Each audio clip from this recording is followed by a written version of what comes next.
Welcome to Corpse Club, the official podcast of DailyDead.com. I'm one of your co-hosts, Jonathan James, and I'm joined today by Bryan Christopher, Derek Anderson, Tamika Jones, and back in the saddle, Scott Drebit. I'm so happy to be back with all of you. It's been a little bit since we've all gotten together, and yeah, I'm excited. This has been a crazy year, and I look forward to these catch-ups because, you know, we're all so busy. We got different things going on. We got different things pulling us in different directions. So, you know, believe it or not, Corpse Club listeners, like, this is one of the times where we can all, you know, our hosts can all get together and catch up. So, you know, we're going to do something a little bit different. If you're listening to this right as it came out, it's Black Friday. And, you know, I don't know how many of you have know of this concept or have done it in the past, but this is going to essentially be a Friendsgiving episode. And so, you know, this will be a little bit after Thanksgiving. Some people do it a little before Thanksgiving. But you know, not a lot of people are going to be getting together these days for obvious reasons. People are staying inside. And so I wanted to use this opportunity to do a couple things. One, I wanted to use this as an excuse to get together with my co-hosts and catch up a little bit and see what they've been up to. But also, I thought we'd talk about what we're thankful for in this year. This has been a really crappy year. And that's an understatement, right? There's been tons of ups and downs. I know it's, you know, for some people, it's been a lot more difficult than others. You know, everybody's had their struggles. And, you know, and I think something I've talked about in the past is that in some cases, it's a little tough for me to like deep dive into like really horrific movies or really horrific content. And so I was thinking about what are we going to do for an episode topic? And it didn't feel right to talk about, you know, like I said, it's Black Friday, and to talk about like sales and collectibles and things you can buy. And I'm like, well, it doesn't feel right around this time. And, you know, so I thought this would be a good opportunity for us to catch up and like I said, and talk about, you know, things that we're thankful for that went on in 2020 so far. And like I said, I know there's been a lot of terrible things. There's still, you know, we're still in the middle of a pandemic. There's still terrible things to come.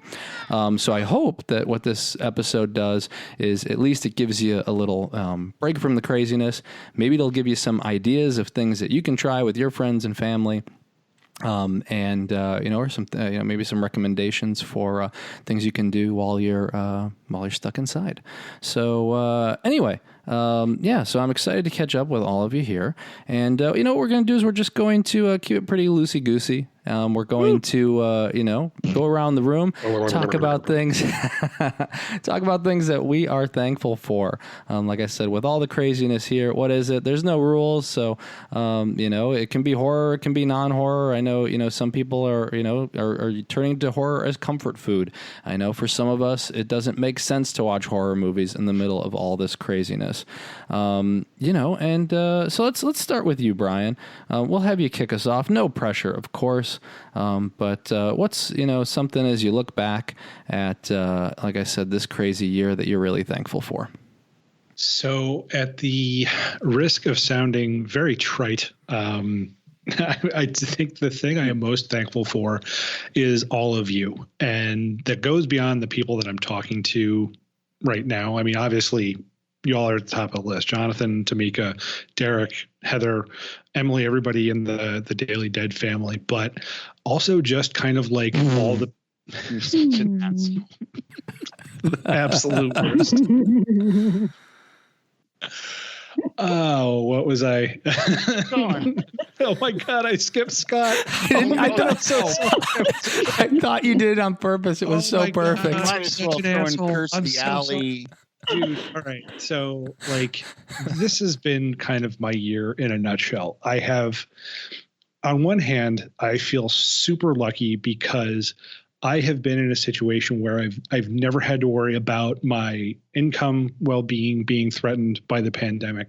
I've never had to worry, like, so far, that, knock on wood, I haven't had people close to me that have been hit super hard by it, or anybody that has been hit by it has gotten to the other end of it. Again, super knock on wood. I know we're not at the end of the woods yet. So, but in a lot of ways, I count my blessings with how this year has gone. But it's also has just taken a mental toll, and I have used quarantine brain as a legitimate excuse for pretty much everything that I've done this year. And I swear to God, Scott, like, I just completely forgot a name, and unfortunately it was yours. So I'm sorry, buddy. Which probably is almost Christy. Which is almost Probably worse than if I did it on first. purpose. Probably said Derek's sister first. Rival sites. He probably mentioned them first. Man, I'm the worst. I'm sorry. So any meaningfulness that this statement would have had is now gone, but I'm going to try and push through anyway. So the big thing that has kind of defined my year, other than it being a big flaming ball of social garbage, has been that I made a big move geographically this year. After 36 years of living in probably about 100-mile radius, I moved across the country from Delaware to Washington State. And it's something that it was actually something that if you had asked me 5 years ago, I'd said it's never going to happen. Like, I don't want it. I liked where I was, didn't want to move. But just some different, over the course of a few years, some circumstances changed and got an opportunity to come out here, and my wife and I took it. And it's been, on one hand, a really great experience because, I don't know, it's been a good opportunity to not live in the same 100-mile radius. I'm not saying that's a bad thing. A lot of people will do that, and it'll be fantastic, and they will get everything they want out of life. I was ready to try something a little different, but it's also kind of a mental, I don't know, marathon of sorts. And I had a lot of feelings of being very unmoored because I didn't have a lot of things to anchor onto. One of the things I could anchor onto was being able to link up with my friends, and being very lucky that, for me, the world is a lot smaller than it used to be because of things like social media, things like Twitter. And the fact that I got to kind of build this little horror family and then forget them and cast them aside like an asshole has been something that's really kind of meant a lot as I've made this trip. And so, I've mentioned everybody, but I do think Scott is particularly worthy of note because he's the person that I've kind of been, I think, pestering the most, just kind of shooting DMs on Twitter and just kind of seeing how he's doing. We finally got to get together and record a bonus content together. We actually brought in Jonathan for that, so that'll be forthcoming too for our membership folks. But it's just been, it would have been a lot harder if I didn't have people like Scott, like Jonathan, like Tamika, like Derek, and like everybody that I annoy on a regular basis on Twitter to kind of keep me anchored and keep me grounded. So that is something I am very, very thankful for. It's good save. Good save. Sweet back button, right, buddy? Dude, I just because I hit some bad brain cells at the most inopportune time. I'm hearing the list and it's going down. It's going down. And I'm like, and to my mechanic who fixed my brakes last week, thank you. And I totally thought it was intentional. Like the rest of the night. It was so perfect. You had no risk of being trite there. Okay, I'm going to go. And I'm going to thank each of you individually, not just some list. So first I'll say, Jonathan, thank you for taking a chance on a young Canadian kid over 5 years ago. It's meant a lot. Derek, thank you for being you. You're the Peter Pan of horror, and I mean that in the most sincere, best way. And Tamika, thank you for being you. You are a tremendous friend and supporter and talent, and my life would not be the same without you. And to Bryan, thank you for loving Friday the 13th Part 7, because if you didn't, it wouldn't be streaming anywhere. Keeping that train alive. Whatever the hell that means. Jason. That's all I got. I'm done. Yeah. Yeah, I mean, it's, going back to what you were saying, Scott, I mean, it's, I think I'll just jump right into it. It's 10 years of Daily Dead this November, which is pretty crazy. And to think that, it's been 10 years and, how far we've all gotten. I had no idea that I would, meet all of you crazy and wonderful people. And I wouldn't, have it any other way. And, I think that it's been, definitely the anchor, definitely for me for this year in quarantine, because we all had each other. And we were able to, though we weren't able to hang out in person, even though sometimes we may not, see each other or catch up with each other as much, like those times are, have been really important and helpful this year. Whether it was, virtual movie watches or competing with each other in trivia or eschaton. It's been like, those things are lifelines because, you're busy working and trying not to think about, the political situation or, how bad the pandemic's getting. Right. And so these things are what, definitely what kept me going. But I think we've been able to accomplish some really great things, especially this year, with Daily Dead. So, I think one of the things I'm thankful for too is, our readers, our listeners, our supporters. If you're listening to Corpse Club right now, like we were able to do some really great stuff this year.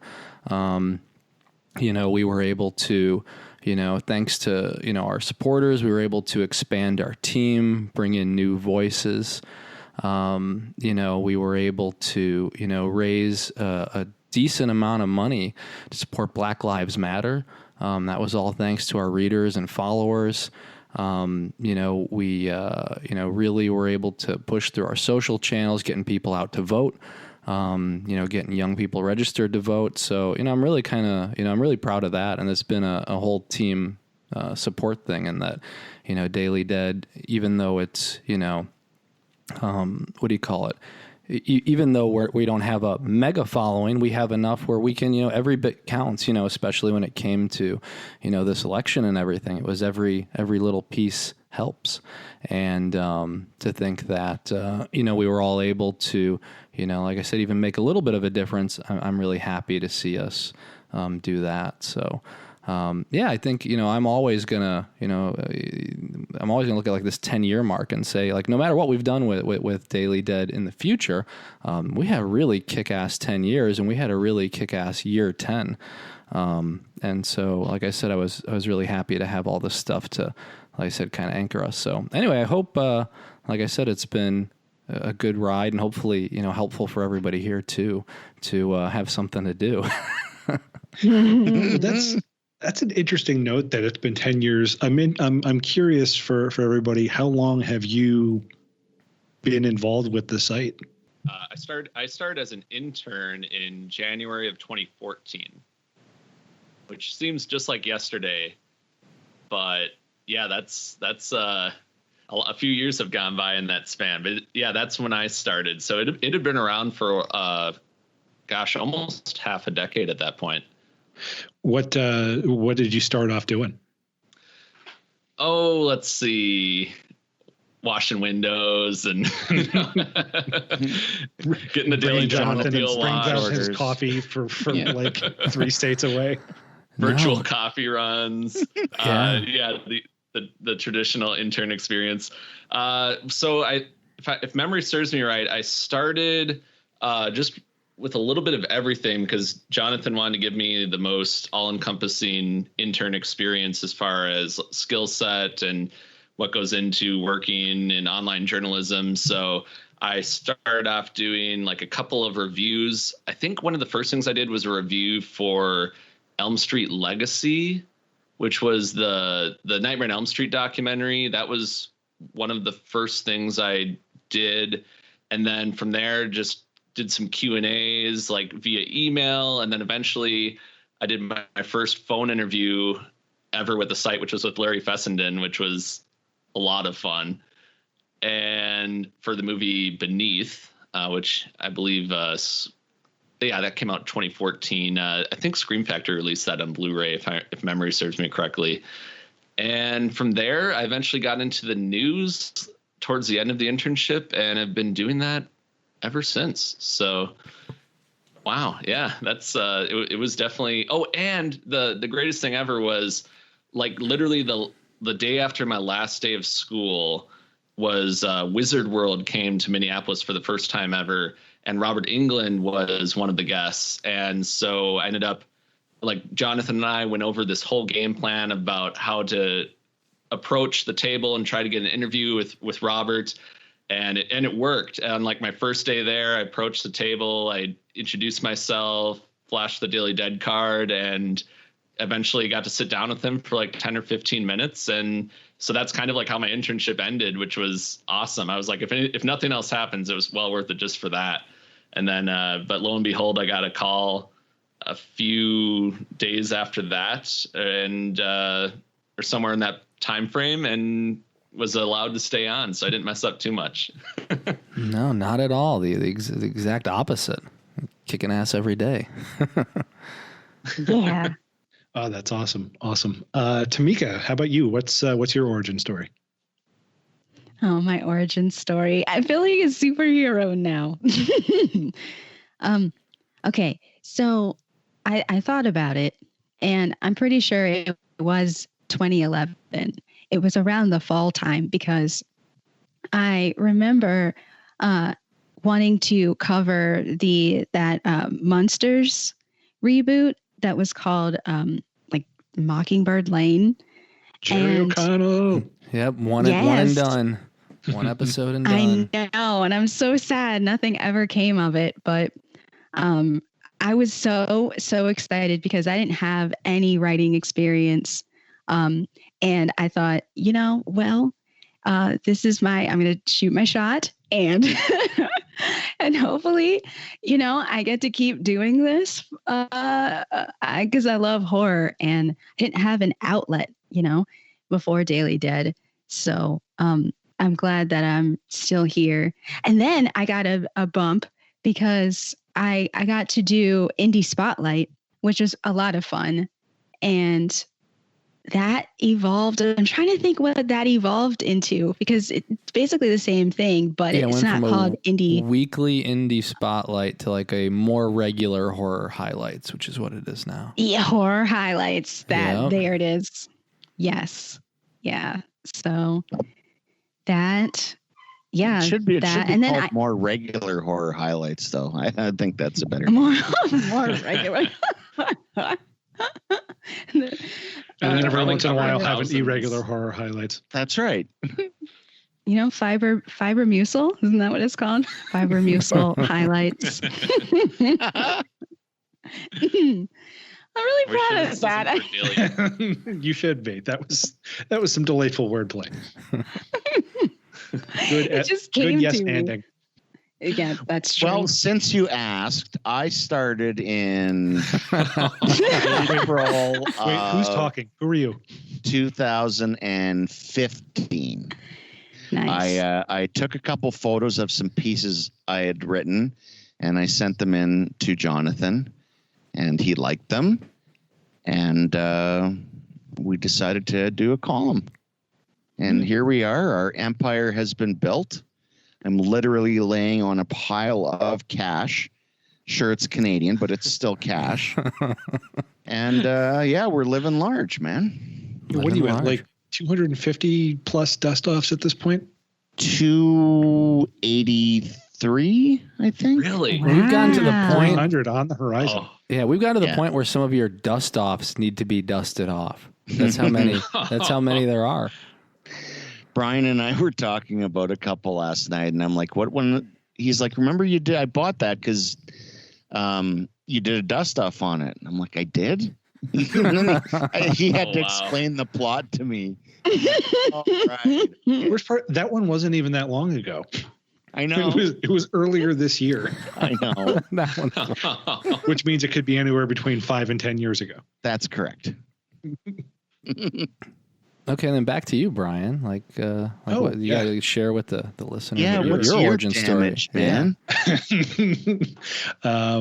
I don't think we have enough time to go through all of my damage, but I will say I think I started in 2016.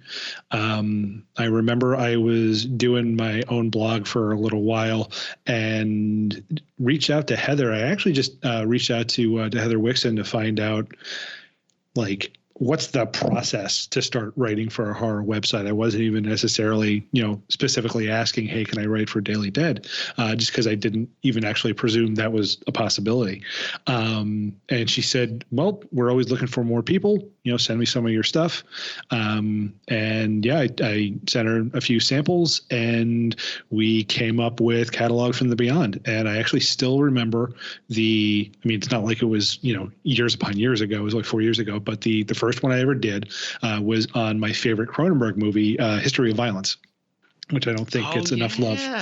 So I wanted to make sure to put that out into the world, just because I loved it so much. And it was. I also remember it took that first time took a couple of drafts, just because I was still pretty rough around the edges. I had a hard time getting to what you might call a point, and we can see how much has changed over the years. But yeah, it's just been a really cool evolution with y'all. I mean, just kind of starting with that one thing, and it's grown into doing, I've got a couple columns at this point, even though I haven't done a catalog in a while. And just being able to now, talk to you all on here, it's just been pretty fun 4 years. And, this year might have been one of the rougher of those, but we still got opportunities to do things like this. So I can't be too ungrateful for that. Yeah, it's been, like I said, I'm going to look back, as crazy as this year is, there's also, like I said, some incredibly happy times. And most of them revolve around, hanging out with people virtually, hanging out with all of you here, podcasting. So, like I said, I think, throughout all the craziness, there are bright spots. I'm real thankful for that. But yeah, let's keep going with the topic, and let's throw it over to Tamika. Tamika, through this crazy year, what are you thankful for? Oh, so much. It's funny because I didn't really think about what I was thankful for until recently, which I know sounds bad, but I was just in a really, really bad place this year. Ooh, she was rough. And I'm okay with saying any of this now because I'm not I guess ashamed about it anymore, but I definitely struggle. I have a lot of major depressive episodes, but I had gotten them under control. And then the pandemic happened. And yeah, that nosedived. But what really got me through it was, interestingly enough, Motel Hell. That was the start. And then just remembering all of you. And I just feel so bad because I feel like I leaned on each and every one of you hard this year. And I feel bad about that because I don't ever want to put, anything heavy on somebody else. I want to make people feel lighter and help them through their stuff, But I really am grateful. And I hope that this is not being cheesy, but I'm really grateful for the Daily Dead family because I feel like we have so much in common and we really understand each other and we accept each other for who we are. And I love that. I don't have to feel pressured to be anything I'm not. Lord knows, I'm sure a lot of you know I'm a mess. But yeah, that especially once November hit, just every day focusing and saying people's names and remembering the people, the faces of the people that you love and you care about.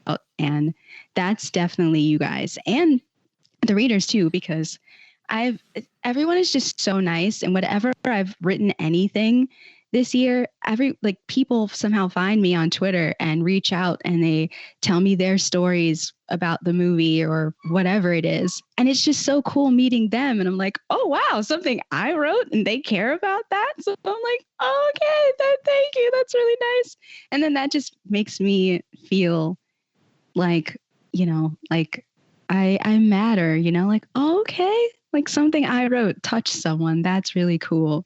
So I'm grateful. I know I feel so cheesy, but it's true. I'm really, really grateful for you guys. I mean that. And oh no, I don't want to cry.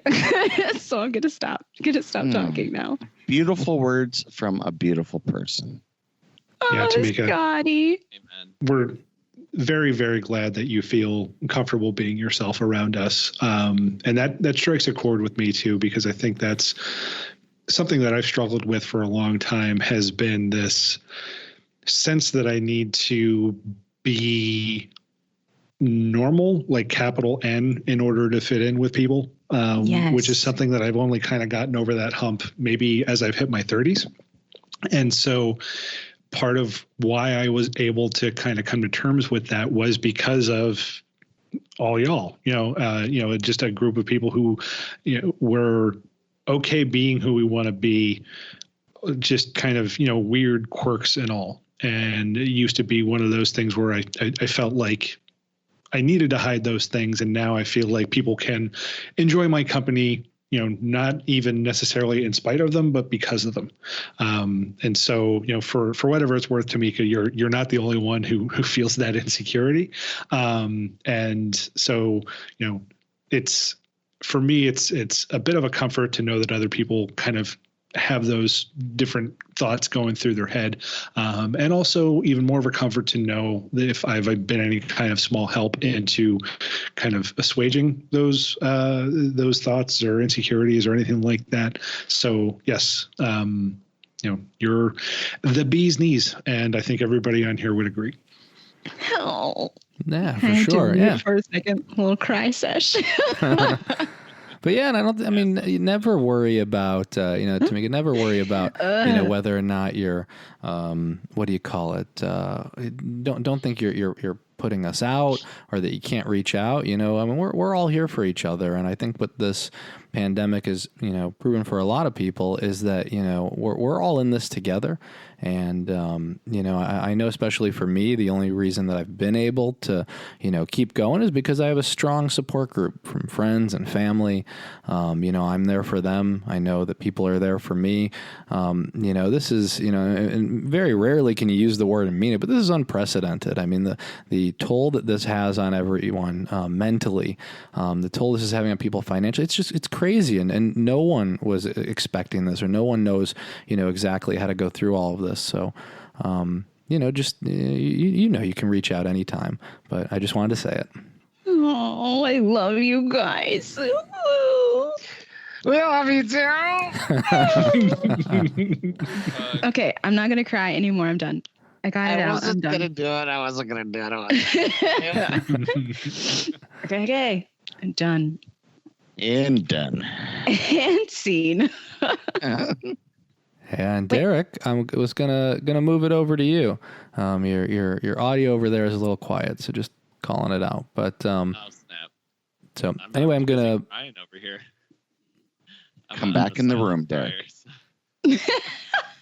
Bring the bar, get a bar trolley, and bring it to the computer. I'm sorry. Yeah, I keep running down the hall. It literally sounds like you leave and then you come back. Yeah. We promise listeners, and you know what the thing is? We're not going to edit this out because it's too funny. So we're going to leave it. It sounds like Derek, through all of this and our touching moments here, and Derek's just like, see y'all, I'm out. I need some more ice. I'll be right back. Text me when they're done. No, of course, I would never do that to you. Never. I know I 100% co-sign everything that everyone said. I know that probably sounds lazy, but it's true. As Patrick Swayze said, ditto. You mentioned just having something to do and people to share stuff with in this time, because it's so easy to feel disconnected, but thanks to all of you, Tamika. I mean, we had the awesome time watching Halloween Town virtually right around Halloween, which was perfect. And it was awesome to actually watch that with you and share that movie with you and get to experience that. And it just makes it feel like we're a lot closer together than we are, in these times. It's so nice to be able to do that and kind of break down that digital wall and really like just get to hang out. And I feel that way with all of you. I mean, Scott, your humor just it gets me through stuff. It's so awesome to see you on Twitter, and you keep, no matter what, man, you just keep going forward. And I'm like, I'm following in your footsteps, man. You lead the charge and I will follow for sure. And Bryan, your words have been such a joy to read. And I really feel like you mentioned when you first started, and now you're doing so much stuff with the Let's Scare Bryan to Death and doing stuff with Salem Horror Fest. Like, you really truly are an inspiration, and it's been awesome to edit your work and just see you continue to grow as a writer and get to know you better. And Jonathan, you made it all happen. So, and that's also, I mean, people who aren't on this call right now, but just as important, Heather, Patrick, Emily, Caitlin, Sarah, all the writers that we've been able to work with. It's really broadened the site, and I feel like it's given us so many more viewpoints to take into consideration, and it's made me reflect on things differently and appreciate things in different ways than I never would have before. So it's been awesome. It's really been, as hard as this year has been, it's been such a year of growth for the site, and I feel like personally it's been so rewarding, and it's not always been easy, but I feel like because of all of you and also my family and friends outside of Daily Dead, who, you know, I wouldn't maybe be able to do Daily Dead without their support. So it's really cool to be able to lean on people in these times. And I'm lucky to have my sister, brother-in-law, and my parents all in our bubble, because we interact so much, and we do a lot of work together as well. So it's been awesome to be able to still see them in these crazy times, and to watch movies virtually with my friend Zach, who I used to run a movie website with before Daily Dead. And to be honest, I probably wouldn't, if it weren't for him, I probably wouldn't be writing for Daily Dead, because it was because of that site where I actually had writing samples to send to Jonathan. And then my sister, what was it called? It's a really catchy name. It's called Tuesday Movie Men. www.tuesdaymoviemen.com. You can still go and check out all those reviews, although it hasn't had a new review since 2014 when I reviewed the airplane movie Nonstop. So that's and you got, was you that got the one that Lords broke of you, where you were like, I'm done? No, I actually enjoyed that movie, but I just got so busy with Daily Dead that I just couldn't dedicate I didn't know how to balance my time as well to dedicate to both websites. And my friend Zach ended up pursuing a different career as well. So we were both very busy, and it just kind of got lost in the fray, but it's still out there, and you never know, it could be resurrected. That's but right. And then my sister, I found out about Daily Dead through my sister, because The Walking Dead was really, really huge at that point. And she told me about, I think it was like a Glenn Mazzara interview or something like that. Or maybe he had retweeted it, because he was retweeting a lot of Daily Dead stuff at the time. And so that's, you know, it's through all these people around me that I've gotten to where I am, and am lucky enough to know all of you. So it's really awesome to be able to sit here talking to you all. And, you know, as bad as the world has been at times, it's there's always that light at the end of the tunnel, because of all of you and the thing that we've created together. You are, for me, the poster boy of, like, kind of the opposite of what Tamika and I were talking about in terms of the kind of the insecurities about like who we need to be around other people. I can't say, you know, I don't know what's going on in your head, but you present as like unapologetically you, and the level of comfort you have with being yourself is actually something that, like, I just find so awesome. You know, just, you are a 25-year-old who tells dad jokes, and you are just absolutely 100% fine with that. And like, I've said it before, and I'll say it again, never change, Derek. Like, seriously, you are kind of the heart and soul of this show. And so, you know, I'm Dad very jokes lucky. of Disney. Yes, and Disney. DComs. Daddies and DComs. Yep. And again, New we've taken a turn. podcast. Back to that website. Yeah. But no, I just want you to know how much I appreciate that, Derek, and just kind of everything you bring to the group. Oh, well, thank you so much. And now I need those tissues. Where'd they go? And, I do want to, so obviously, because, for our listeners as well, you got to hear about how some people, here got their start at Daily Dead. And those doors haven't closed. So, I do want to say, our email is contact@dailydead.com. That email goes straight to me.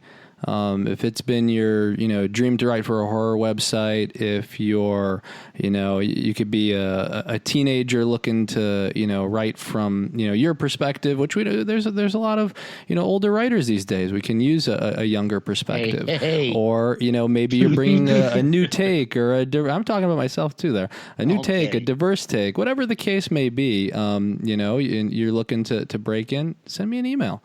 We'll work through it. I can't promise we'll be able to give you a column. It's all a budget thing, but I can promise that we'll get something up on Daily Dead. Shoot us an email. And who knows, maybe this time next year you could be on the show and have me forget that you're here too. If you're what an honor. Oh, good. I don't think we did that in unison. Yeah. And I did also want to talk a little bit, like I said, externally as well, and just thinking about all the people that I'm thankful for, and again looking throughout the year. I mean, this has also been, if we look at the pandemic side of things, because I know we're talking about things that we've been able to, do to stay in touch, but it's crazy out there, and I've had issues where I had health issues, didn't have COVID tests, so I honestly don't know if I had it back in the day, but I know not all my family has some plan, like I didn't get it. But from, like I said, different medical staff there, I've had my grandparents, as a lot of people know here, who have been in and out of the hospital, I think combined between the two of them, 5 or 6 times, people who have been, taking care of them. My sister and her husband got COVID over the summer. And so, I'm just really thankful that, we have such a dedicated medical community, people who are literally risking their lives to help other people, to make people better. I know that, I know a lot of people have gone out to thank them and, and call them heroes, but this is something that, didn't necessarily, they weren't necessarily called out back in the day. They are, we always, salute soldiers and things like that. But I think on the home front here that, like I said, these people are saving lives, and, there's something that I'm really thankful for. Something that I think is, also worth, going out of your way to do. If you haven't, there are definitely some good causes that you can donate to, whether it's, helping, get, like medical equipment, whether it be masks and face shields, and donating that to a hospital, donating snacks, whatever the case may be, there are, different, causes and different places that I've donated to. So, if you're looking at a way to, help kind of give back and help people out there that have been doing a great job over the, over the last year in the course of the pandemic and beyond, definitely seek that out. Amen and ditto. Wait, was that Derek? It was. Yes. See, I am listening. I'm not always running to the bar. It sounded like Mando. Like, wait. That was actually a gremlin that Derek had got in to sit in for him while he goes back over to the bar. Just say amen and ditto. Me. Doesn't matter what they say. Just go, that's a good point, person. Anyone seen any good movies lately? Well, there's been nothing but time, right? I will say I finally watched Wish Upon recently. Yes. Yes. I am digging on those multiverses. Oh my God, isn't it amazing? It really is. It really is. It's jaw-dropping. In all the right ways. Yeah. It really felt like Final Destination in a lot of ways, but it definitely had its own funky flavor. and I really was there for it. Are you referring to Ryan Philippe dumpster diving? Either that or him playing Dad, the do you really saxophone. have to dumpster dive right by the school? Ugh, it's embarrassing. Yeah.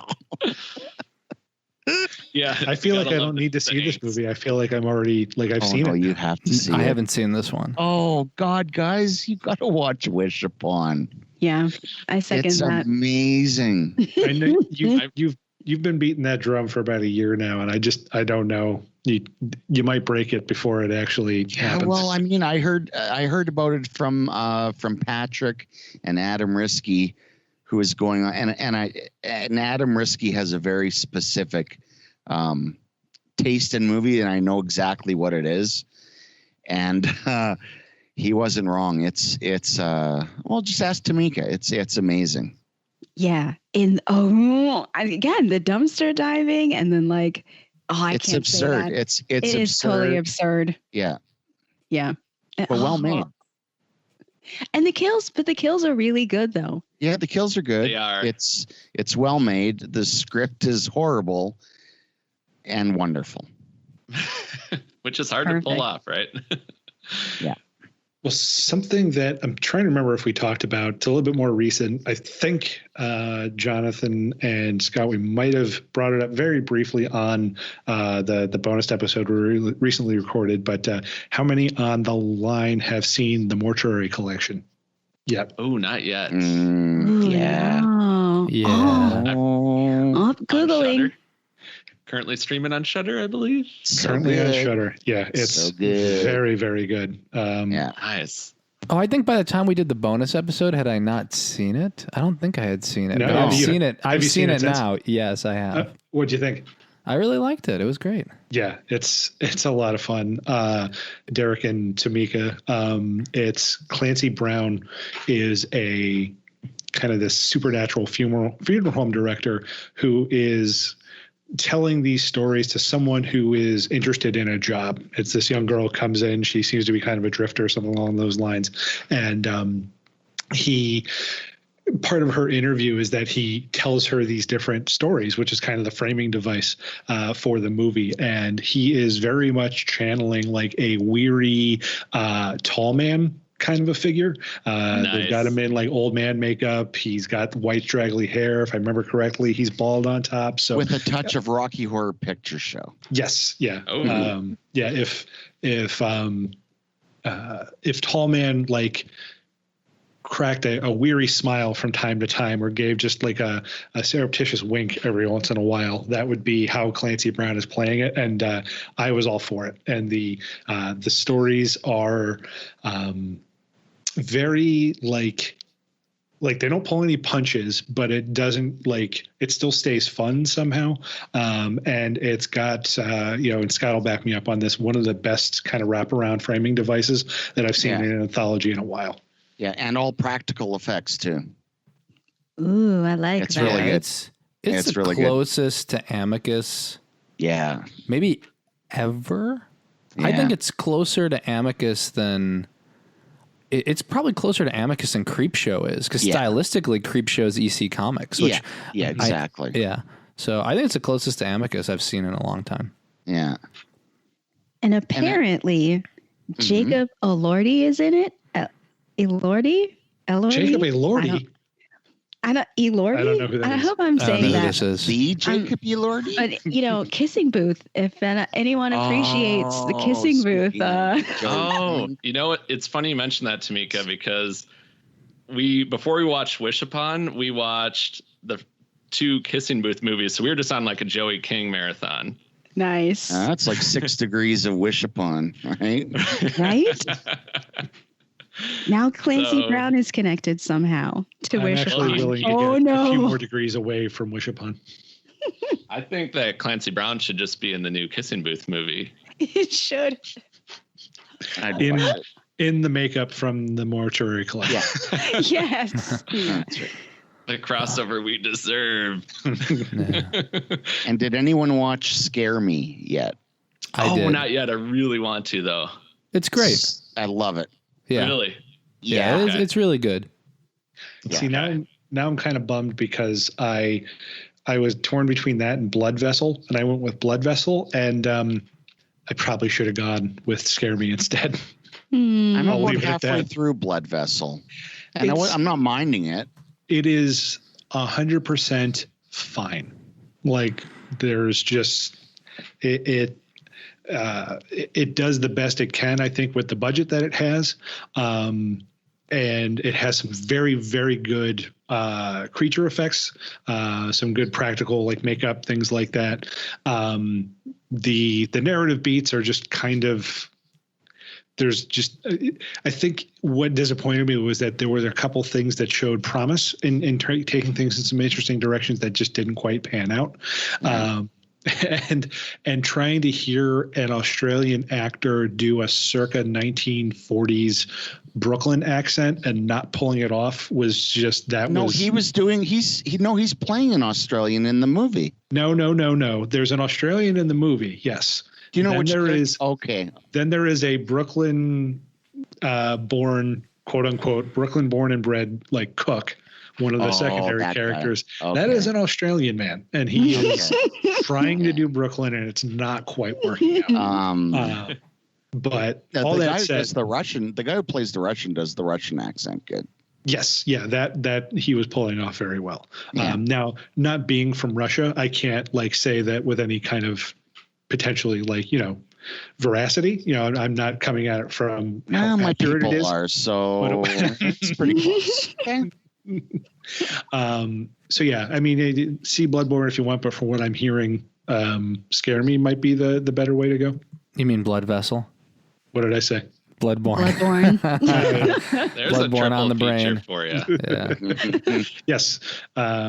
Scare Me is great. Scare Me is great.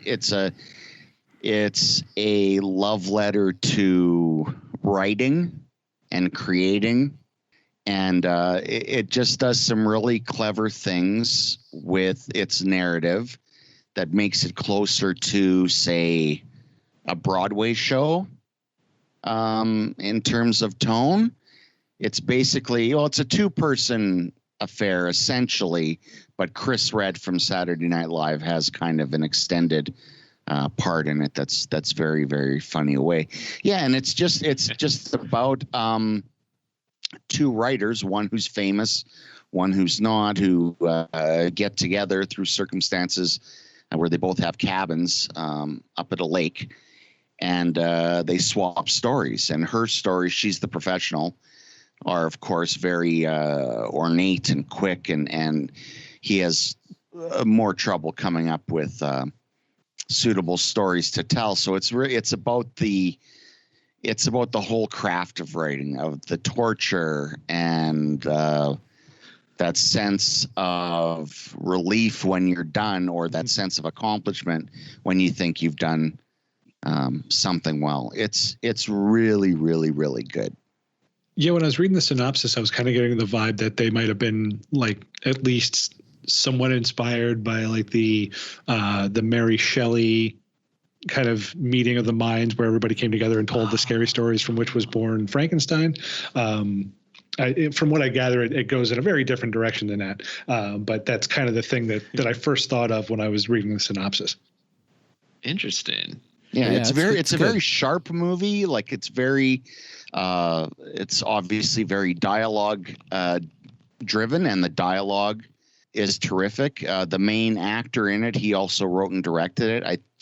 I want to say Josh Logan or Josh Hogan possibly is his name. I'm apologize if I have that wrong. I know his first name is Josh anyway, but Reuben, Josh Reuben. Josh you Reuben. Beat me Thank to you. it, Derek. Thank you, Josh Reuben. Fact checkers are on the case. Yep. Man, major talent on the way. Nice. It's great. It's different from what is out there currently. It just in the way it presents itself and its tone. And like I said, the writing is really, really, I love dialogue. I love great, sharp, fast, witty dialogue. And this movie is nothing but. It's kind of old fashioned in that way.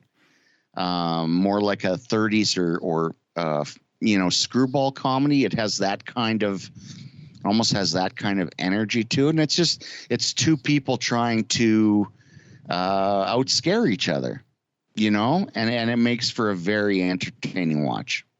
So it's funny you mention kind of digging that old-fashioned dialogue-heavy movie. Have you seen Vast of Night yet?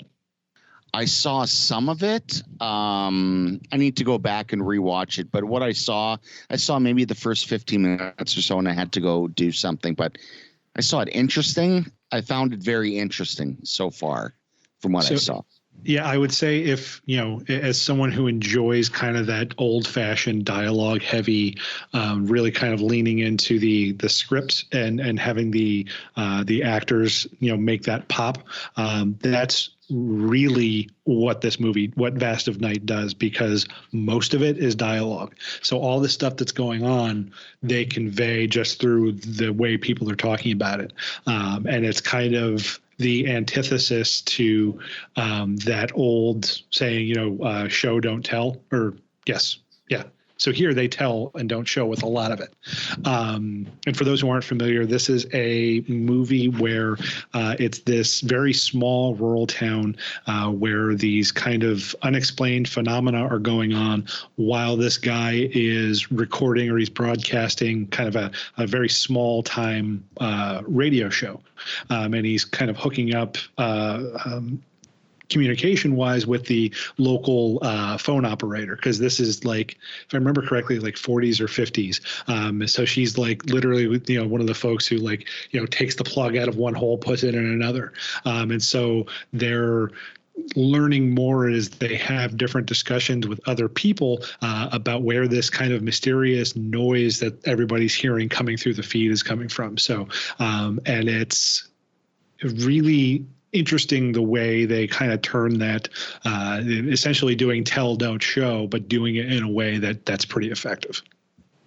Yeah, we just, one of our virtual movie nights, we just watched this actually a couple of weeks ago, and I'd been wanting to see it ever since Heather wrote about it on Daily Dead, and it lived up to the hype for sure. I loved it. Although, Scott, you mentioned watching the first 15 minutes. It took me about 15 to 20 minutes to get used to it, because the whole opening segment, it's so much dialogue, and it's kind of walking through the town and talking to all these different characters, and there's just a lot going on. And then it really settles down in the second to third act, and it is just hypnotic by the end. I think it's just so, like you said, Brian, it's more about what you imagine, and they kind of they give you the foundation, and then it's what you imagine from their conversations.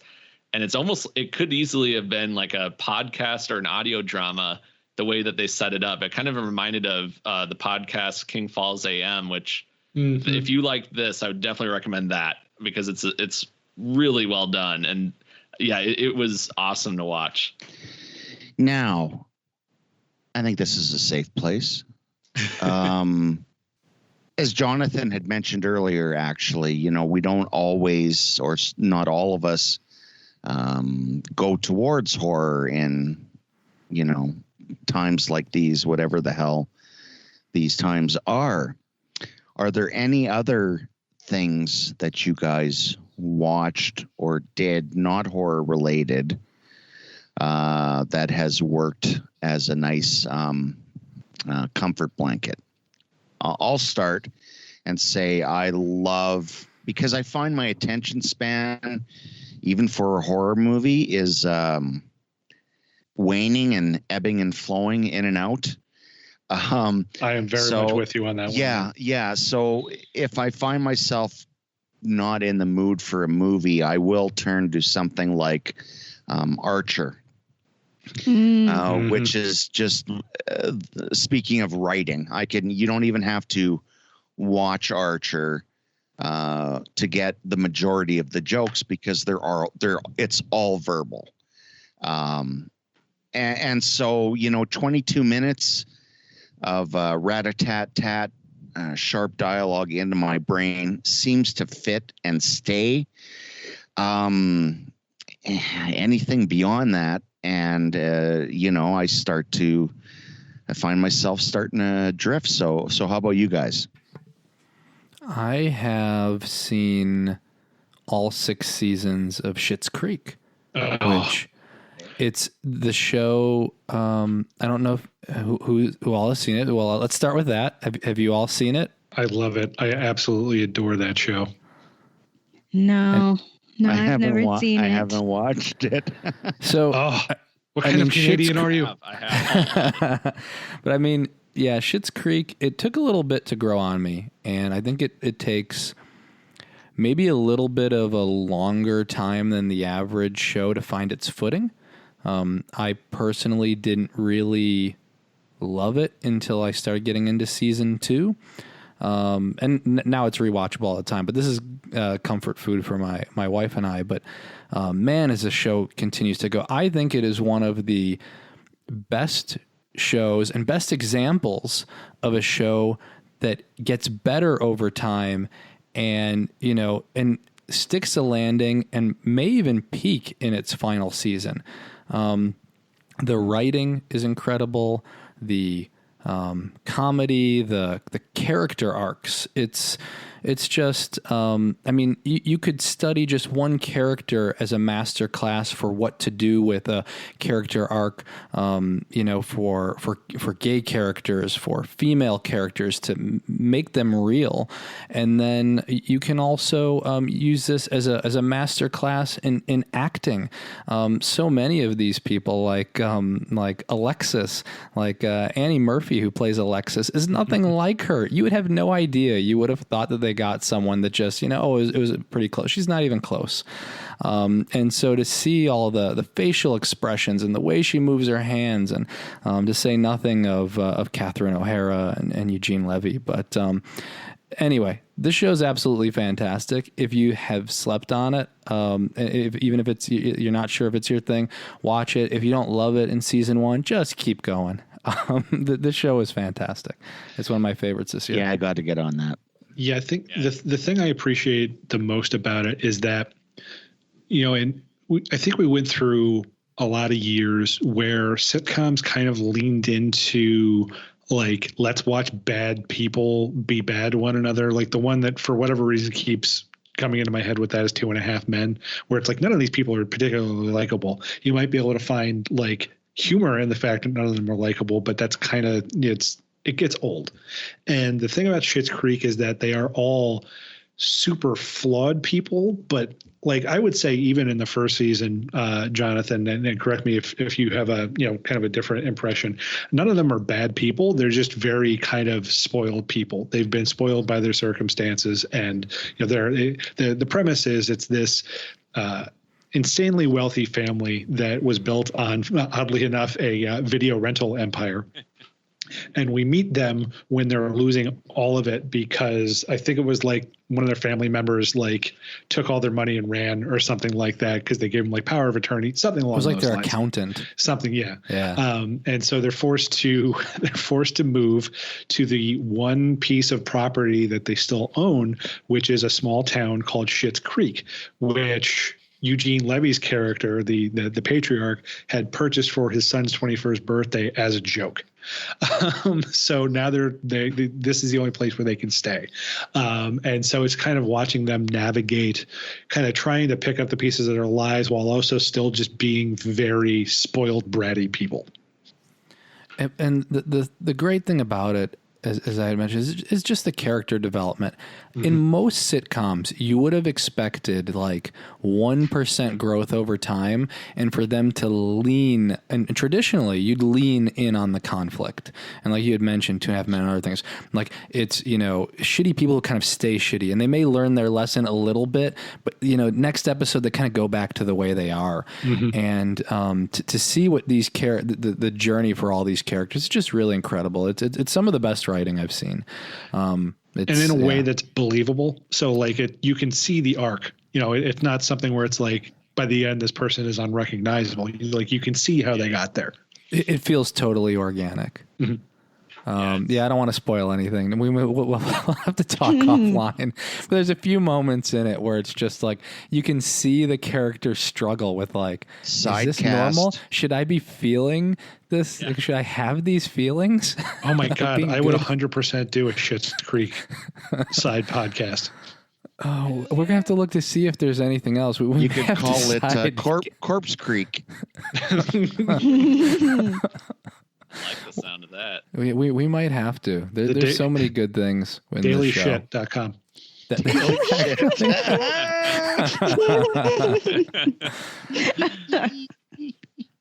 Yeah. We'll have to power through. It would be one episode a day, one episode, one podcast. Right. Just push on through. Yes. Oh my gosh. Push on through. Push on through and pinch it off. They pretty much swept every single category they were in at the Emmys too, which is awesome to see. I mean, the whole family, the whole shit family got an Emmy, which is amazing. Like all 4 of them. It's just unreal. Jonathan, that's how you should wrap up every episode now with, all right, let's pinch this off. Ew, no. Yeah, I'm with Tamika on this. That's classy. I'm good. That's classy. God, it writes itself. Yeah. I think we're on to something here. So that's what I've been watching. It's good. It's on every day pretty much. But Derek, over to you. So we are one episode short of finishing it, but we have Here been comes watching the Disney Plus schedule. Well, no, surprisingly not. Although I did recently get access to a Disney Plus account, but I haven't. Wait a minute, that doesn't sound very like official, Derek. I'm like trying to word it very carefully. Usually, when someone says that they'll be like, "I signed up for Disney Plus. My family entered their credit card information, and they signed." But you got access to an account. Derek, man, there's Disney ears everywhere, man. You're doomed. Especially as a those Disney ears apostle. catch everything, man. Yeah, especially as a Disney apostle, you think that you'd be, giving them some of that extra money. They're gonna put you in the back of a motorized teacup, take you behind the magic forest, and put a bullet between your brain. It's true. I heard it. Let's just say that my Space Mountain. What were you saying, Derek? I may have gotten some help from my 11-year-old cousin in getting an account, and I'll just leave it at that. But you're a lifelong Disney fan, and you're leeching it off of a child. Well, see, they beat me to the punch, so it just seemed like it made sense. Like I didn't. There is no punch. They have an account, and then you also have an account. That's how that. Those are unlimited, right? Like you can, like anybody can buy it. It's not like a lottery or anything like that. Wait, I thought there was only like 500 accounts they could give out at a time, like a beta test.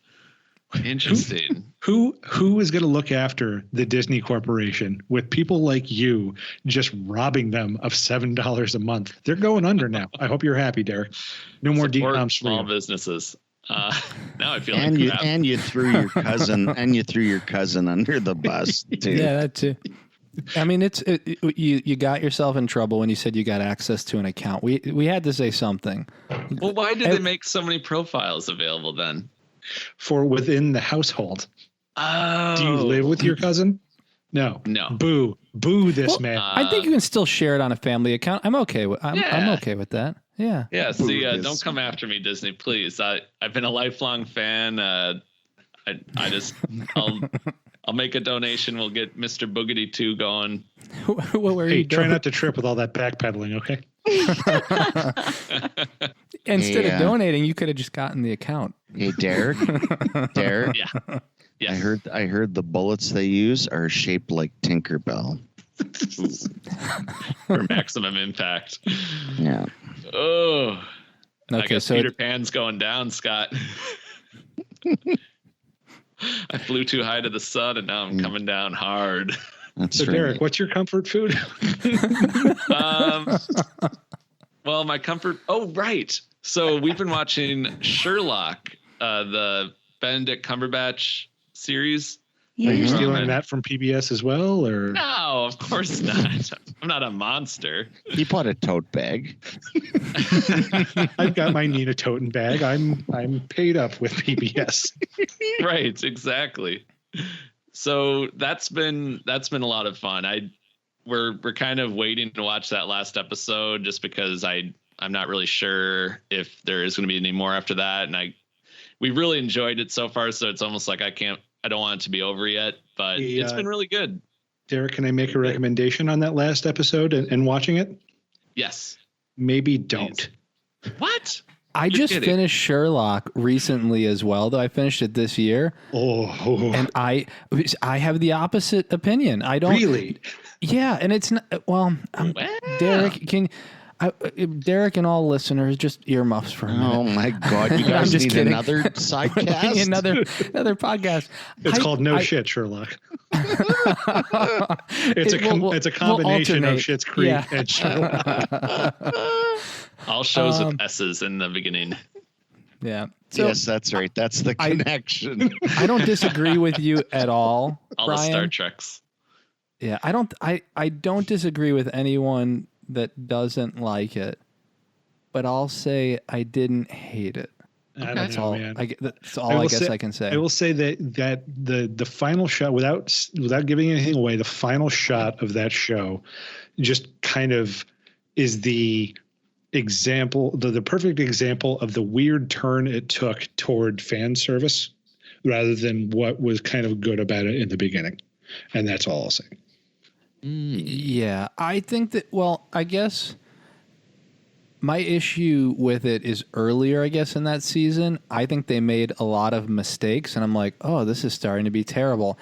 And I think they slightly course corrected in the last 2 episodes to a point where I was happier with it. So join us next week. Join us next week on No Shit Sherlock, where we'll have creator.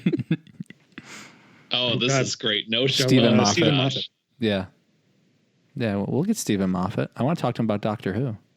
We'll get Stephen Moffat and Dan Levy, and we'll just have a nice roundtable. It'll be fun.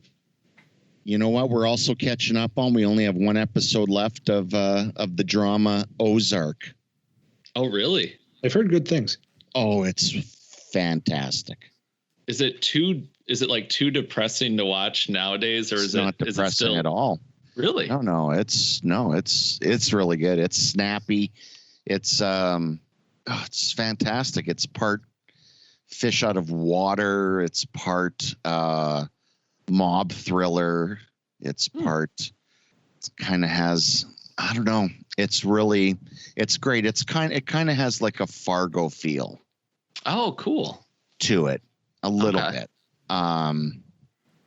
No, it's just great. Jason Bateman plays a guy who works for the Chicago mob laundering money. Some things go sideways. Him and his family relocate to the Ozarks, where he starts, for the Mexican cartel, he starts laundering money in the Ozarks.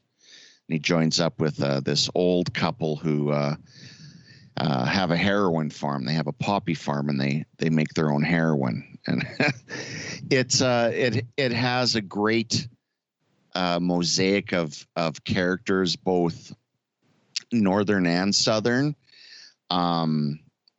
I don't know how authentic it is, but it feels very authentic. The characters are very 3-dimensional and smarter than they look. And wow, they could afford 3D for a TV show? That's weird. Right? Anyway, it's a very entertaining crime thriller, I guess you would call it. And also, of course, raises a lot of thoughts about how one would act in a situation like that, and how far is too far before your conscience, caves in on itself. It's really good. I'm going to have to watch it. I actually knew nothing about it. I've seen some ads for it, and occasionally I'll hear people mention it, but I had to catch up on a few things first. I caught up on all of Community based on your recommendations earlier this year. So I'm working my way through things. Yeah, do Ozark. It's really great. Duly noted. Yeah. I'll too. It just made me think of that since Derek is going to have Mickey Mafia after him shortly. Oh boy. Just made me think of Ozark. So speaking of, is anybody watching Mandalorian?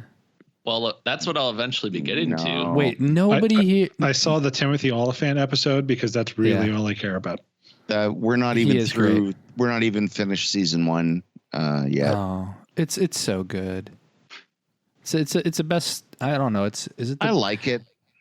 Really? It's but you don't love it though. I don't. I'm not loving. Michelle's loving. I'm liking. I like how much of a Western it is. I like that about it, especially the first couple episodes for sure. Yeah, I think the issue I have with it, I do like it. I'm definitely in the like it, don't love it camp. The issue I have, and there was actually a point my wife made, was that it's more of like a series of really cool scenes as opposed to like a compelling through narrative. At least that's how it's been hitting us. Interesting. I guess that my bar was so low after Rise of Skywalker. Wow.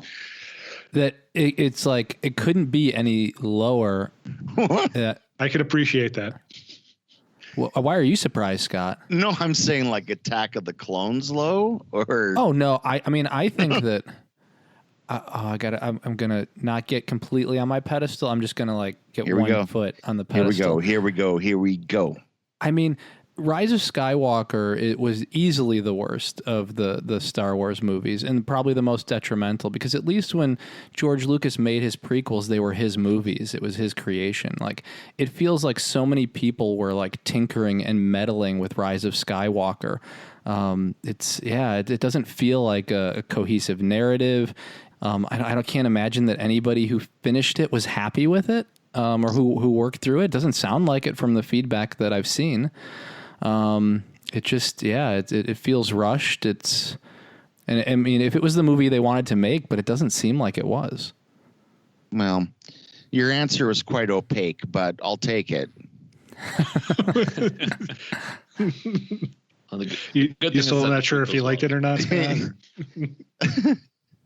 I'm not sure how Jonathan feels about it, to be honest. It's a little vague. Yeah. No, I haven't seen it since, and maybe my mind will change. There's I probably won't. Everything you said about it is absolutely true, but I kind of liked it just because picturing myself as a 10-year-old kid sitting there getting bombarded with some really individually fantastic scenes and not caring that it holds together as a narrative, I just found it was fast paced and colorful. And if I let go of the any kind of, feelings about the canon and just take it on its own, I enjoyed it. Is it flawed? Oh my Lord. It's horribly flawed, but I still enjoyed it. The only thing which boggles my mind is in like a post Marvel, world that we live in now, like why you wouldn't have planned out the 3 movies together with a creative team, like why you would do the same thing that made the original trilogy problematic. Like, just map out the 3 stories. You got the directors, have some cohesive theme so that one doesn't override the next one. I mean, it allowed for us to have The Last Jedi, but I also think it was the reason that it was polarizing. That even if you had Rian Johnson with that storyline in mind, if you had all 3 directors, or in this case, it was only 2 of them working on it, but at one point it was Trevorrow, that at least if they all knew what they were working towards together, like you'd think it would be good for everyone. But I don't make movies, so Jonathan, do you think Palpatine was always part of the plan, or do you think that was like a major backpedal when they realized that diehard fans weren't liking the new trajectory it was taking? Because for me, this was all roads were leading to, if you were going by The Last Jedi, this was ending with Rey and what the hell is his name? Kylo Ren kind of taking on the mantle of the main characters of the trilogy. And the last movie was going to be all about kind of their epic fight, however that kind of panned out. And I just think they got gun shy and just backpedaled directly into Palpatine. Well, I think they definitely ran into some issues, and this is what I talk about overriding. I wasn't sure how I felt about the Last Jedi. And now I really do like the movie. But it did override a lot of things that they may have initially set up. But again, if you work creatively and collaboratively across the three movies, this stuff shouldn't happen. Mm-hmm. But Daisy Ridley said recently that she had earlier in the, during whatever the first one is, Force Awakens, had heard that she might be a Kenobi. And there had been leaked documentation that came out with that as well. So no, I don't think they had that, and I don't think that J.J. Abrams knew they were gonna spoiler if you haven't seen anything, that they were gonna kill Snoke. So I think that's what threw a wrench into all of it. Is I think once Snoke's dead, it's well, where do I go from here? Phasma's gone, Snoke's gone, so it's okay, well, I guess we bring in the Emperor. So yeah, I don't, and I had heard too that there was some back and forth. So it's kind of hard to tell what's rumor and what's not. I'd like to hear a little bit more. But like I said, it definitely seems like there was creative meddling, and we know there was there were reshoots and significant changes to Rogue One, which seems like they helped. They completely switched directors on Solo, so it seems like there was a lot of just uncertainty there, and it just doesn't make for a good series of movies. Not the way they have the Marvel template. So anyway, this has been Star Wars Hour. This has been the no shit Sherlock and Star Wars. No. Yeah, we kept the S's, didn't we? Yep. Yeah, we did. We did. Tamika's I'm out. Derek's No stars. She joined Derek at Sherlock. the bar. Shit. Yes. Yes, I did. Yeah, I mean, listeners by now know that if we talk Star Wars or Doctor Who or something like that, it's gonna veer off. Alien, you know how it goes. Jonathan filibusters on Star Wars. You do. If we were in person, this would have happened. Yes. And if we were in person, it would have been worse. There would have been more drinks. Oh, yeah. There would have been more Star Wars ranting. Yes. The one live episode that we recorded. Yeah. No, well, we're going to get back to that. Yes. I don't know where we're going to do it. I don't know when we're going to do it. In hazmat suits. No. Hear me through the hazmat suit. I think I mentioned I have gas masks. So I'm I always say I'm going to use them, but I haven't. But I have gas masks they were promotional things that were sent our way from a video game, and so I didn't think I'd ever need them, but now I actually could use them. Well, there's a good segue to some non-horror things that I've done to get my mind off of this hellscape.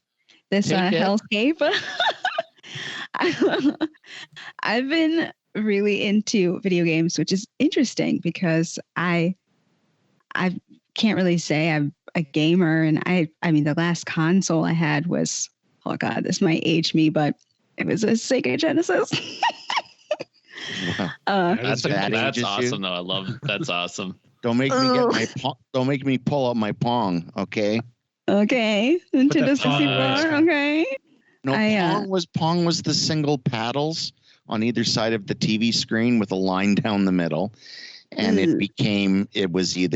could be hockey, or it could be soccer, or it could be tennis. And the paddle would just change sizes. And you could also change the speed from slow to medium to fast. And we had that in 1387. I was going to make a joke. I didn't want to do it to you though.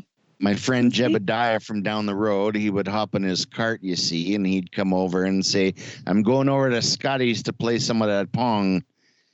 And he would come over, and it was great. And then we would churn butter.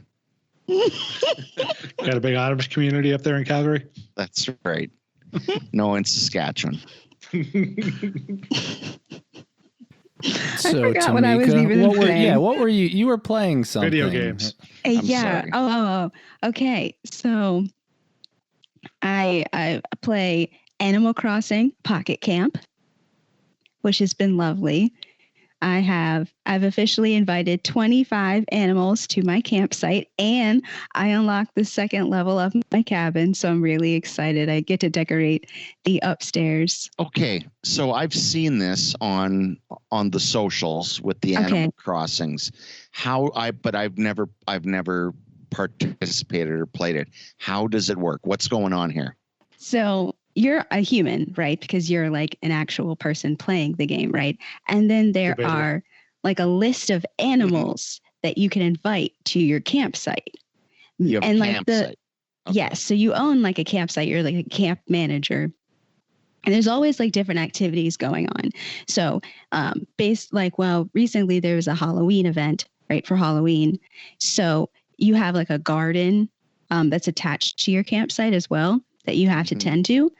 And during like the Halloween event, for instance, the game gives you like pumpkin seeds. And so you plant the pumpkin seeds in your garden, and then these really cute bats show up that have these little tiny witch hats on. I took a picture. It was the cutest thing I've ever seen. And you have to collect them. And then based on how many of those, of the bats, that you collect, you get like a really cool, you can get like cool prizes. Do you smash them with a pumpkin? Is that how you get the bats? No, you catch them with a net, one of those like dog catcher. No, it's more like a butterfly net, really. Yeah, so you catch them with that, and we don't kill anything. This is an animal friendly game. You can sell stuff, like you can go fishing. So based on the fish that you catch from different islands, you can sell those fish and you can get coins. You can also, there's like a marketplace. So you can sell stuff in your marketplace, and then other real humans can buy your stuff. But you can only buy stuff if you're friends. Are you playing on Switch? I missed this. Are you playing on, I don't know if they offer it for another system. Oh, so you're thinking of Animal Crossing New Horizons. That's on the Switch, but I'm playing Pocket Camp. So you can download that for iOS and Android. Of course. And do they cross or they don't cross? Which is with no pun there. I appreciated that. Recently, I found out that some of the items from Pocket Camp you can get in New Horizons, but it's only certain things. And they also Christy plays New Horizons. So okay. It's like you can craft stuff too. You can craft like clothes, shoes, like hairstyles, like bong. No. Like glasses, hats. But I don't know if you talk about what a video game, and I'm not putting it down, but when you talk about what a video game does, there's usually a simple mission statement. The prince has to save the princess from the burning tower and the dragon. Okay. It seems like you just have a free market here, like a weekend market down the street, and you're planting seeds. So my question is what is the comfort that you get from doing this? What is it about playing this that helps you relax? Because it is a different kind of video experience than a regular game, right? Right. Yeah, for sure. There's nothing really competitive about it, which I think is why I find it so relaxing, because you can just, open up the game and you can arrive at your campsite. You get a cool little camper, camper. It's like a camper van. Looks very 60s, 70s. I like it. I like the paint job. I got a new paint job the other day. But it's just, it's very relaxing because you get to interact with the like animals and stuff, and they're cute and they have little cute like names and outfits and like. So Scott, to kind of I think frame this, and I'll admit I don't play Animal Crossing, so I don't know much about the mechanics of it other than the tidbits I've heard. But I think the thing I can probably best liken it to kind of give you some kind of a scope on it is like SimCity or The Sims. Like that's what I was gonna say. It's kind of like world building and just kind of a place to like be and kind of like a virtual platform. Yeah. And so you're doing stuff, but it's not with like a, it doesn't seem like the stakes are what they would be in like, Dark Souls, Bloodborne. Sure. So I think that's, in terms of comfort food, I can definitely see that being an appeal right now, where it's just like, because it sounds a game my wife just bought and I've been watching her play is Spiritfarer. Is anybody familiar with that one? Spirit Slayer? Fairer, F-A-R-E. Oh, Fairer. No. What is this? So it's, and if you believe it or not, it is it's a comfort food video game about death, because you are, you play a lead character named Stella, and she's this girl who takes over for death in spiriting or faring spirits from, our world to the great beyond, or whatever you want to call it. But it's like, it's not a dark game at all. It's kind of like, I think there's kind of a bittersweetness to it, but it's the aesthetics for it are very soothing. It's got a lot of like kind of solid colors, but it's nothing too loud. The music is extremely soothing, and all you're doing is like, you have this giant ship that you are kind of building on, and you're helping get these spirits onto the ship. And it's kind of a thing where you need to do certain things to kind of coax them, because they might have unfinished business that you need to help them with, or like you need to grow a garden to feed the different creatures that are helping you on the ship. It's all, it's not necessarily anything that has like a designated end game, but it's just something that you can kind of keep building on. And it's my experience with just watching it has actually been, it's been very comforting. Is it a permanent position? I don't know, sir.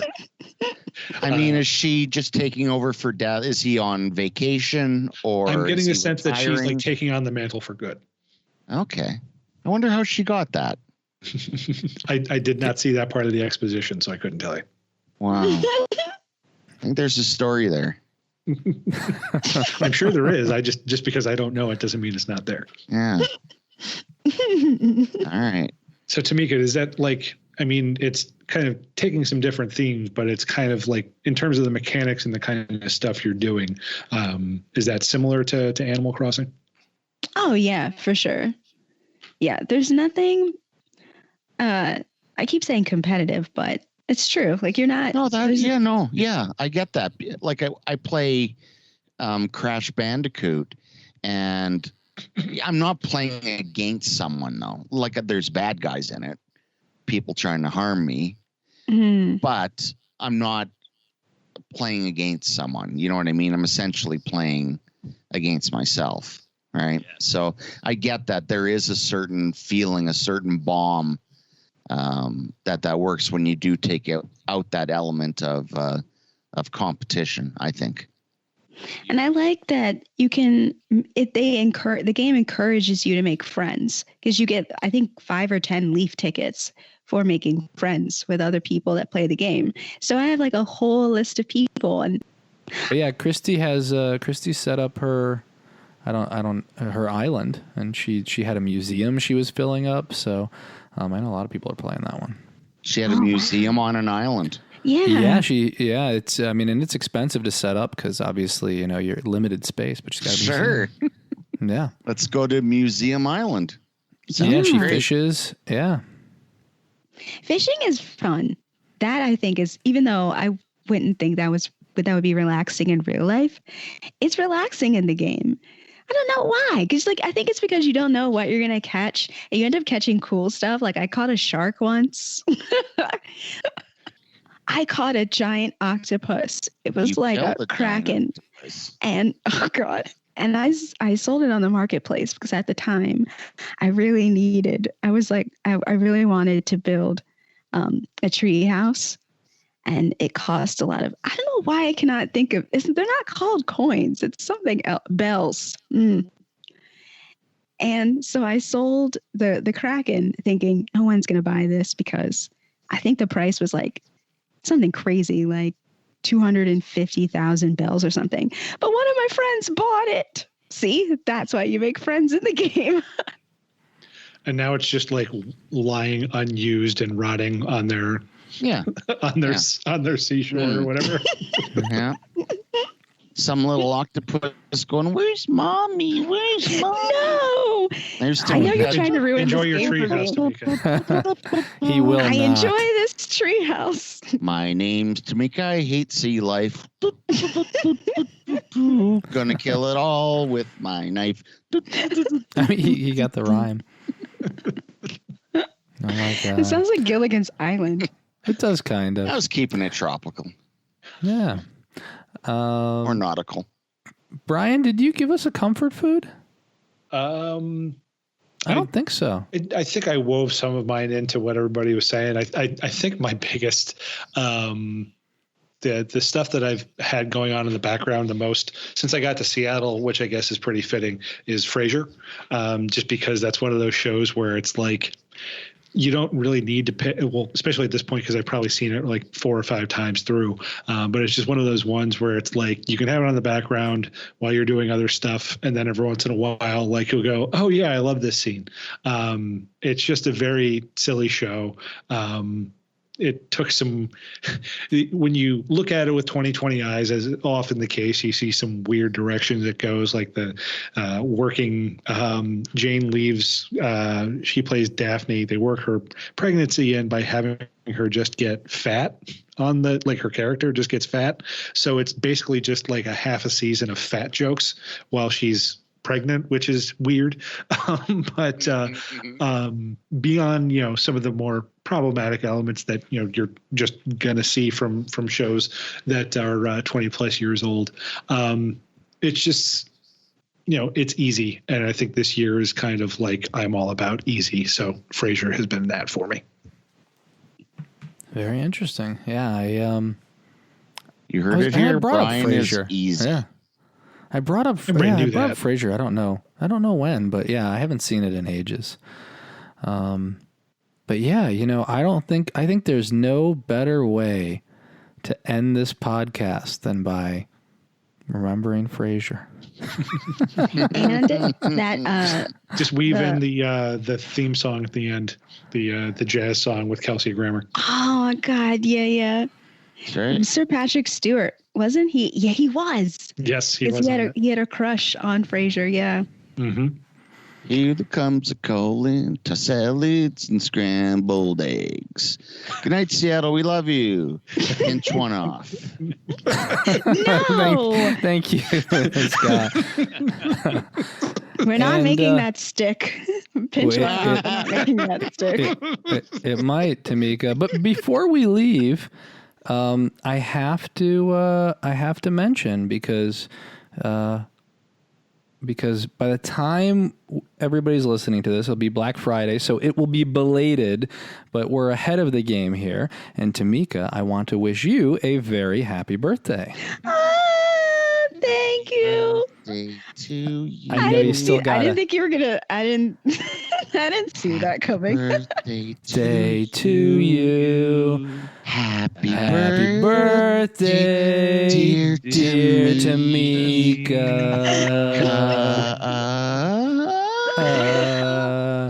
Out of sync, off key. I love it. Birthday to you.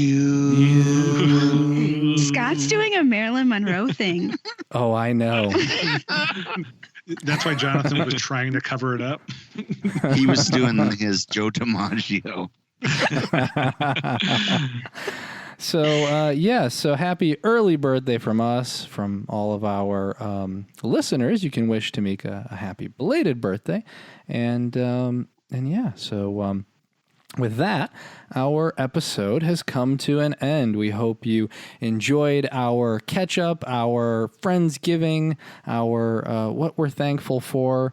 We are also very thankful for Bryan, our engineer, who helps us out each and every episode. Yeah. We are thankful for our listeners, especially those who have signed up for a Corpse Club membership. We're thankful for our readers at Daily Dead. People have been reading us for 10 years. We couldn't do this without you. I know things are tough out there. We certainly don't have all the answers, but we hope we've kept you entertained, over this last year and during the pandemic, and taking your mind off things a little bit. If you're, like I said, an aspiring writer, please really, reach out. You can reach me directly at contact@dailydead.com.